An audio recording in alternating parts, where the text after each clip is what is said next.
told your friend you're not okay? And tell me what's wrong and why you never said you felt that way. And guess you're trying to stay strong and fake a smile until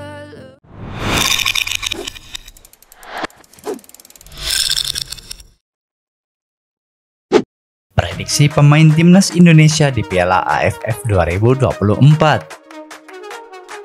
Piala AFF atau ASEAN Cup akan digelar pada 2024. Bagaimana kira-kira skuad timnas Indonesia di ajang tersebut? Diketahui, timnas Indonesia mengalami perubahan besar dalam 2 tahun terakhir seiring mengalirnya gelombang pemain-pemain naturalisasi. Pada edisi Piala AFF 2022, timnas Indonesia memiliki 3 pemain naturalisasi, yaitu Jordi Amat yang sempat berkiprah di Eropa, serta Mark Klok dan Ilyas Pasojevic yang lama merumput di Liga Indonesia. Setelah momen itu, mulai mengalir naturalisasi lainnya.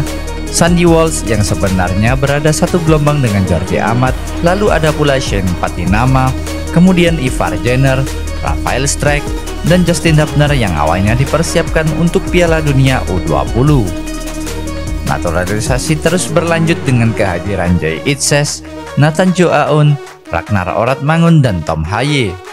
Pemain-pemain ini masih aktif berkiprah di Eropa dan membuat kualitas timnas Indonesia makin meningkat. Martin Paes lalu jadi pemain naturalisasi terakhir yang bisa membela timnas Indonesia dan hanya menunggu debut. Dengan kehadiran pemain-pemain tersebut, timnas Indonesia mulai bisa berbicara banyak. Skuad Garuda bisa lolos ke 16 besar Piala Asia dan mampu melangkah jauh di Piala Asia U23 meski akhirnya gagal lolos ke Olimpiade karena kalah di playoff lawan Guinea. Menghadapi Piala AFF, pembicaraan tentang skuad timnas Indonesia menarik untuk dicermati. Dalam sejarah, Piala AFF adalah turnamen yang belum pernah dimenangkan oleh Indonesia sejak 1996. Meski berkali-kali masuk ke babak final, timnas Indonesia harus puas selalu mengakhiri perjalanan sebagai runner-up. Indonesia jadi tim besar ASEAN yang belum pernah mengecap nikmat jadi juara. Indonesia bahkan kalah dari Singapura yang sudah 4 kali jadi juara. Berkaitan dengan hal tersebut, tentunya PSSI punya motif kuat untuk memanggil seluruh pemain terbaik timnas Indonesia untuk Piala AFF mendatang. Namun, walaupun fokus utama timnas Indonesia mungkin sudah mengarah ke level Asia, persaingan di Asia Tenggara jadi salah satu tantangan menarik untuk ditaklukkan dan dimenangkan. PSSI era Erick Thohir tentu punya motivasi besar untuk memutus sejarah buruk timnas Indonesia di ajang Piala AFF. Namun, perlu diketahui Piala AFF sampai saat ini masih belum masuk kalender FIFA. Hal itu membuat setiap klub berhak untuk tak melepas pemain yang dipanggil pelatih timnas Indonesia Sintayong untuk Piala AFF 2024. Piala AFF 2024 digelar pada 23 November hingga 21 Desember 2024, yang berarti kompetisi masih berjalan.